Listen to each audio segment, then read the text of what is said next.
인류의 운명을 완전히 뒤바꾼 몇 가지 역사적 사건이 있었습니다. 첫 번째, 도구의 사용, 두 번째, 불의 사용, 세 번째, 농업혁명, 네 번째, 산업혁명 등이죠. 이런 혁명이 발생했을 때 처음에는 그게 뭐 어쨌다고 싶었을 겁니다. 그런데 이런 변화에 적응하지 못하면 순식간에 도태되게 됩니다. 도구를 사용하지 못하면 이웃 부족과 전쟁에서 다 죽었습니다. 불을 사용하지 못했다면 날고기 먹다가 세균 감염으로 빨리 죽었을 겁니다. 농업을 못했다면 계속 유목 생활을 반복해야 했겠죠. 그럼 이게 역사에서만 일어나는 이야기냐? 아닙니다. 우리는 지금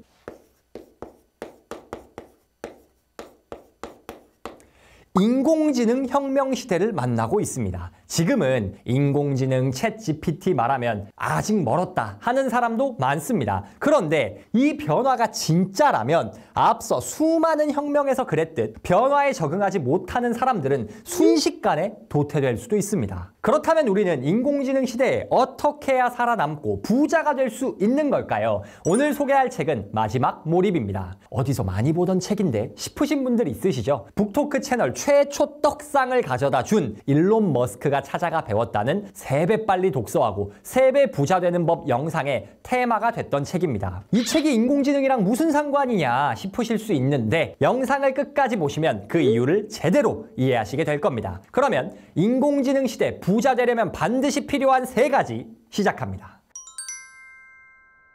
첫째,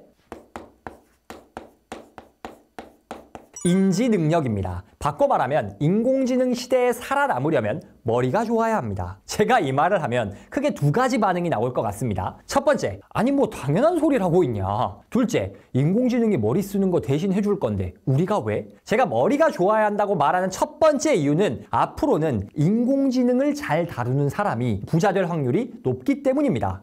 너무 당연한 사실이죠. 그러려면 똑똑해야 할 겁니다. 그런데 이건 너무 1차원적이고 보다 중요한 이유는 가만히 있어도 사람들이 점점 멍청해지고 있기 때문입니다. 남들이 다 뒤로 가고 있으니 우리는 조금만 앞으로 가도 급격한 부의 상승을 누릴 수 있기 때문입니다. 이게 무슨 말일까요? 마지막 몰입에서는 현대인이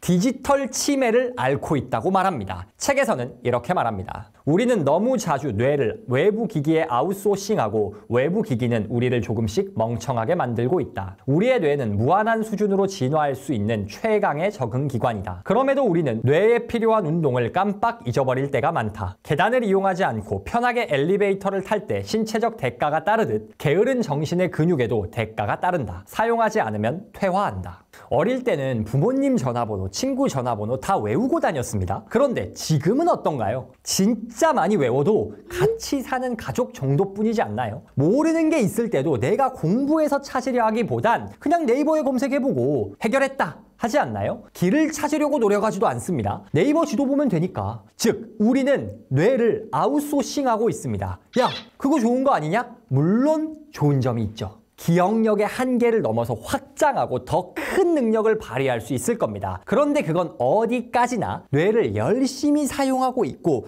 더 잘 쓰기 위해서 보조장치로 전자기기를 사용할 때뿐입니다. 그런데 대부분의 사람들은 요새 어떤가요? 최소한도 뇌를 쓰지도 않고 그냥 전자기기에 의존해버립니다. 인공지능 생기면서 더합니다. 챗 GPT가 탄생하면서 글도 그림도 다 GPT가 만들어주고 점점 생각을 안 하고 노력을 안 하고 검색과 인공지능에 의존하는 시대가 되어버렸습니다. 그럼 어떻게 될까요? 뇌가 퇴화합니다. 연구에 따르면 머리를 안 쓰고 전자기기에 의존하는 증상은 단기, 장기 기억 모두를 손상시키는 결과를 초래한다고 합니다. 이건 장기적으로 우리의 학습력 자체를 훼손합니다. 우리가 새로운 것을 배울 때 뇌에서는 어떤 과정이 일어나냐? 기존 지식과 새로운 지식이 연결됩니다. 그러면서 시냅스를 형성하죠. 뭐라고요? 기존 지식과 새로운 지식이 연결됩니다. 그런데 기존 지식이 없으면 어떨까요? 연결이 되지 않습니다. 기존 지식에서 가지를 뻗어서 새로운 지식이 탄생하는데, 즉 새로운 지식은 기존 지식에 붙어야 하는 건데 붙을 곳이 없는 겁니다. 그럼 어떻게 해야 될까요? 결국 공부를 해보고 머리를 써봐야 합니다. 글을 써도 챗 GPT 쓰라는 대로 할 게 아니라 내가 생각하고 고민해서 써봐야 되는 겁니다. 누가 모르는 거 물어보면 네이버, 구글, 챗 GPT에 검색해서 그대로 대답만 해줄 게 아니라 그 답을 내가 정리해보고 답하기 전에 생각해보면서 머리를 써야 합니다. 번역기에 100% 의존할 게 아니라 외국어 단어도 외워보고 표현도 내가 입으로 뱉어보고 문화를 경험해보기도 해야 하는 거죠. 이렇게 기존 지식이 쌓여야 새로운 지식도 학습할 수 있고 그래야 뇌를 똑똑하게 유지할 수 있습니다. 디지털 치매로 인해 가만히 있어도 다른 사람들이 멍청해지고 있는 시대입니다. 학습을 통해 더 똑똑해져야 앞서가고 인공지능도 잘 활용해서 부자가 될 수 있는 법입니다. 두 번째, 학습 민첩성입니다. 우리가 겪은 최근 3, 4년은 사실 3, 4년이 아닙니다. 예전 같았으면 10년, 15년에 걸쳐서 나타났을 변화가 한 번에 나타났습니다. 코로나로 인해 회식 문화가 박살이 나고 원격 근무가 활성화가 됐습니다. 즉, 일하는 방식 자체가 완전히 바뀌었죠. 협업하는 방식, 보고서나 기획안을 올리고 결제받는 방식까지 전부 바뀌었습니다. 그건 외국 이야기지. 내 주변 사람들 회사 다 출근하던만 무슨. 물론 외국보다 우리나라가 좀 더 그런 성향이 강하긴 하죠. 그런데 우리나라도 대기업은 원격 근무 등 유연한 근무를 많이 시행하고 있습니다. 제 지인이 네이버 다니는데 풀 재택근무를 하더라고요. 한 달에 한 번 정도만 판교 출근하더라고요. 물론 최근에는 원격 근무하던 회사들도 생산성이 떨어진다고 다시 오프라인 근무를 늘리기도 합니다. 어찌됐건 기존 근무 환경에서 빠른 변화가 나타나고 있다는 것만은 명백합니다. 우리나라는 그나마 덜한데 해외는 출근하는 일 자체가 없어진 경우도 있습니다. 샌프란시스코가 그래서 망하고 있다고 하죠. 어차피 출근도 안 하는데 비싼 동네 살 이유가 없으니까. 이처럼 근무 환경이 빠르게 바뀌면서 일을 잘하기 위해 필요한 능력도 바뀌고 있습니다. 그런데 안 그래도 변화가 큰데 거기에 가속도를 붙인 사건이 있었으니 바로 AI입니다. 2022년 11월 30일 챗 GPT가 최초 공개됐고 그 이후 기하급수적으로 발전하고 있죠. 분야마다 다르지만 챗 GPT가 나오고 변화의 속도가 엄청나게 빨라졌습니다. 작가들은 글을 쓰다가 막히면 챗 GPT에 어떻게 이야기를 전개할지 물어봅니다. 개발도 마찬가지입니다. 제가 국내에서 이름만 대면 알만한 서비스를 만든 개발자한테 물어봤습니다. 챗 GPT가 코딩에도 도움이 되나요? 대답은 네 였습니다. 물론 100% 자기가 프로그램을 다 기획하고 만들지는 못하지만 단순 작업을 챗 GPT한테 맡기면 빠르게 다 해주고 나는 수정만 하면 된다 하더라고요. 거기에 때로는 모르는 코드를 알려주기도 한다고 합니다. 챗 GPT는 어떻게 쓰냐에 따라 적게는 20-30%, 많게는 2배 정도 업무 효율 차이가 난다고 하더라고요. 코로나와 챗 GPT의 공통점이 뭘까요? 변화를 가속화시켰다는 겁니다. 한번 변화가 가속화되면 그 다음부터는 돌이킬 수가 없습니다. 증기기관이 발명되니 모든 기계에 증기기관이 들어갔습니다. 컴퓨터가 한번 개발되니까 컴퓨터 없이는 할 수 있는 일이 없습니다. 즉, 변화가 한번 시작되면 기호지세, 호랑이 등에 올라탄 꼴이 된다는 거죠. 그렇다면 이런 빠른 변화의 시기에 우리에게 필요한 능력은 뭘까요? 인공지능이 뜬다니까 코딩이라도 배워야 할까요? 아닙니다. 어차피 금방 바뀌어버릴 건데 뭐 코딩을 배워라, 무슨 학교 가라, 무슨 직업을 가져라, 이게 무슨 의미가 있을까요? 불과 1년, 10년만 지나도 그게 무슨 의미가 있을 줄 알고요. 그럼 중요한 건 뭘까요? 빠른 변화가 나타날 때 필요한 걸 잽싸게 배우고 활용할 수 있는 능력입니다. 다른 말로 학습 민첩성이죠. 그렇다면 학습 민첩성은 어떻게 키울 수 있을까요? 마지막 몰입에서는 여러 가지 방법을 제시하지만 대표적인 것만 간단히 소개해 드리겠습니다. 첫 번째, 성장 마인드셋을 수용하라. 성장 마인드셋이란 내 노력에 따라 성장하고 능력을 발전시킬 수 있다고 믿는 믿음입니다. 아무리 머리가 좋은 사람, 재능이 뛰어난 사람도 나는 변할 수 없어, 배워도 안 될 거야 라고 생각하면 잘 배울 수 있을 리가 없겠죠. 먼저 성장 마인드셋을 수용해야 필요한 지식을 민첩하게 학습하고 발전시킬 수가 있는 겁니다. 두 번째, 새로운 경험을 추구하라. 그런 사람들이 있어요. 가던 식당만 가고 입던 옷만 입는 사람. 물론 그거 자체가 잘못된 건 아닙니다만 모든 선택에서 이렇게 새로운 것이 아닌 기존 것만을 선택한다면 문제가 될 수 있겠죠. 계산기가 나왔는데 주판을 계속 사용하고 컴퓨터가 나왔는데 수기 노트만을 사용하는 사람들이 있었습니다. 왜? 편하니까. 익숙하니까. 그런데 그런 사람들은 전부 도태됐습니다. 익숙한 것만을 추구하는 습관을 깨봐야 빠르게 배우고 성장할 수 있는 겁니다. 셋째, 실험하고 반복하라. 이 세상에 절대라는 건 없습니다. 누구나 때로는 모르는 길을 가게 되죠. 그때 필요한 게 뭘까요? 바로 실험 정신입니다. 어떻게 될지 잘 모르겠지만 최소한의 가설을 세우고 일단 시도하고 도전해보는 거죠. 챗GPT가 나오면 어떻게 사용해야 할지 잘 모르겠지만 일단 써먹어 보는 겁니다. 그리고 만약에 별로다 싶으면 다른 방법을 고민해보면 되는 거죠. 이렇게 성장 마인드셋을 가지고 새로운 경험을 추구하고 실험하고 반복하는 그런 사람들이 빠르게 학습할 수 있습니다. 인공지능 시대에는 이렇게 빠르게 학습하는 학습 민첩성을 가진 사람들만이 부자가 될 수 있습니다. 세 번째,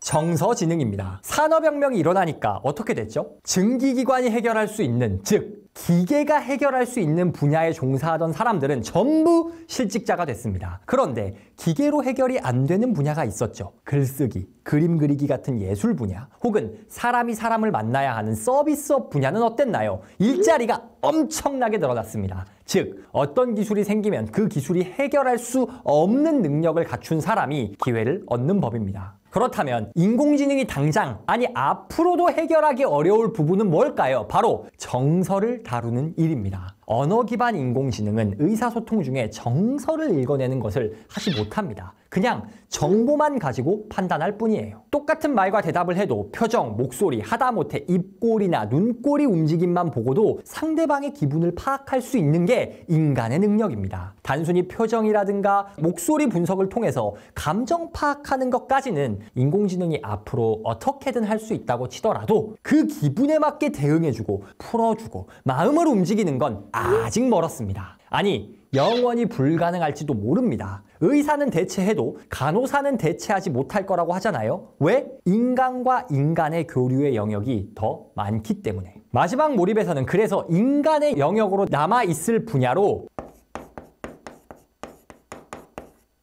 감정을 강조합니다. 그리고 정서지능을 기를 수 있는 방법도 소개하죠. 책에서 여러 방법을 소개합니다만 몇 가지만 간단히 요약해 드리겠습니다. 첫 번째,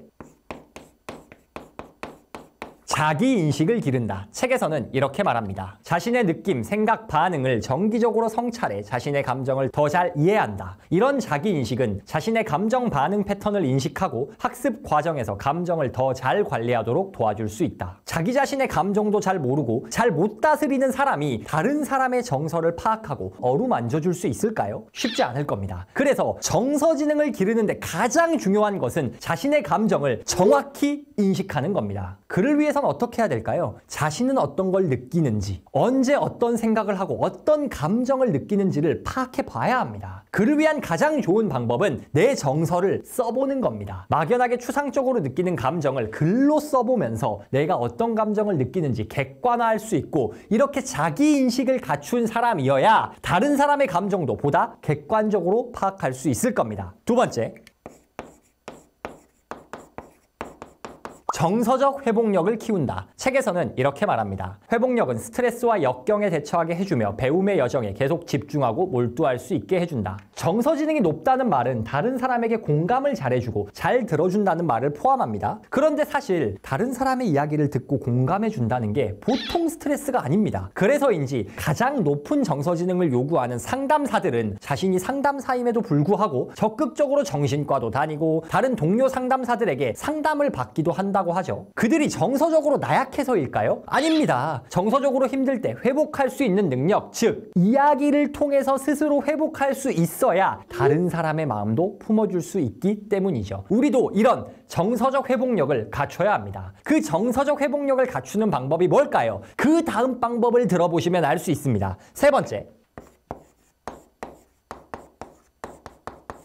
정서적 지원을 추구한다. 정서적인 교류를 할 수 있는, 서로 도울 수 있는 동료, 멘토, 친구를 만들어야 한다는 겁니다. 정서지능이란 기본적으로 관계에 관한 지능입니다. 원래 어떤 능력을 키우는 데 있어서 가장 좋은 방법은 직접 해보는 겁니다. 그렇다면 관계에 관한 능력을 키우는 가장 좋은 방법은 관계를 많이 가져보는 거겠죠. 정서적으로 건강해지기 위해선 다른 사람들과 정서적 교류를 하는 경험을 쌓는 것이고, 그를 위한 제일 좋은 방법이 나와 함께 고민을 털어놓고 이야기할 수 있는 그런 사람들을 만드는 것입니다. 인공지능 시대의 기회는 인공지능이 대체할 수 없는 능력을 가진 사람들에게 찾아옵니다. 인공지능이 다룰 수 없는 분야는 바로 정서와 감정입니다. 정서지능이 높은 사람이 부자가 될 확률이 높은 이유입니다. 오늘은 인공지능 시대에 부자 되려면 반드시 갖춰야 할 3가지 능력에 대해 이야기해봤습니다. 먼저 첫 번째, 인지 능력입니다. 기본적으로 똑똑해야 합니다. 여기서 똑똑하다는 말은 인공지능을 성공에 활용할 수 있는 지적 수준을 갖춰야 한다는 뜻이기도 하며, 다른 사람들이 디지털 치매로 인해 모두가 멍청해지고 있는 시대에 내가 똑똑해지면 더 앞서 나갈 수 있다는 뜻입니다. 그를 위해선 어떻게 해야 할까요? 배경 지식을 갖춰야 합니다. 기존 지식에 새로운 지식이 연결되고 얹어질 때 성장을 하는 겁니다. 그런데 기존 지식이 갖춰져 있지 않다면 절대 학습이 일어나지 않습니다. 따라서 학습을 통해 인지 능력을 키우는 것이 인공지능 시대에 부자 되기 위해 필요한 첫 번째 능력입니다. 두 번째, 학습 민첩성입니다. 시대가 빠르게 변화하면서 그 어느 때보다 새로운 것을 배우고 적응해야 할 필요가 많아졌습니다. 이럴 때 빠르게 학습할 수 있는 민첩성을 갖추고 빠르게 변화에 적응하는 것이야말로 부자 되는 데 가장 필요한 능력입니다. 세 번째, 정서지능입니다.